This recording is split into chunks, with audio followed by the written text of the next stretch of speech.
If you struggle with cravings, this is what I do when I have cravings to make sure I can still honor them while sticking to my goals. Now, 2 nights ago, I had finished off my macros and I had this thought where I would love to go face first into this pint of ice cream that we have. Now, it's healthier ice cream, but it still would put me over my macros. Now, we just got back from vacation and I didn't want to go over my macros. I wanted to be able to tighten things up again because I was able to be a little bit more loosey-goosey on my trip. So when I had that thought of having ice cream, I didn't freak out over it and I also didn't put an action behind it. What I do now, as someone who used to have a terrible relationship with food, is when I have a thought or a craving to want to eat something or do something that doesn't work with my goals, it doesn't align with them, I will validate that thought and say, yeah, I do love ice cream. It would taste very good, but it doesn't fit my goals right now. So I don't have to eat it just because the thought of I wanted to eat it. I don't have to do everything that I want to do, if that makes sense.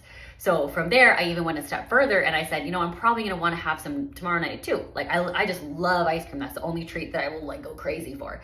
So what I did is I went into my Fitness Pal and I went and planned it into my dessert for the following night, knowing that I'd be able to have it then. So it wasn't that I could never have it. It was at that point, I was not going to choose to have it, but I was gonna choose to have it another time. And then especially if I can't get those thoughts to quiet down quite as soon as I would want it to, I make myself busy. I usually save doing my dishes, putting laundry away, organizing different things. I usually save that for later at night just so I have something to do while Alex is finishing up work. So it works really nicely, but especially if I need to keep my brain a little bit distracted after dinner, I have an actual task and hobby and I love organizing and making things all clean and put together. So I'm able to take my thoughts away from thinking about food to thinking about being able to clean my space so I feel good and ready before going to bed.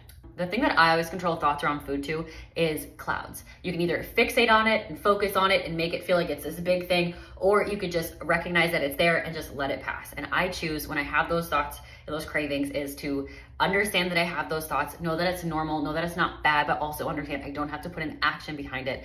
I don't have to fixate on it. I can move my thoughts on to something else just like I let those clouds pass.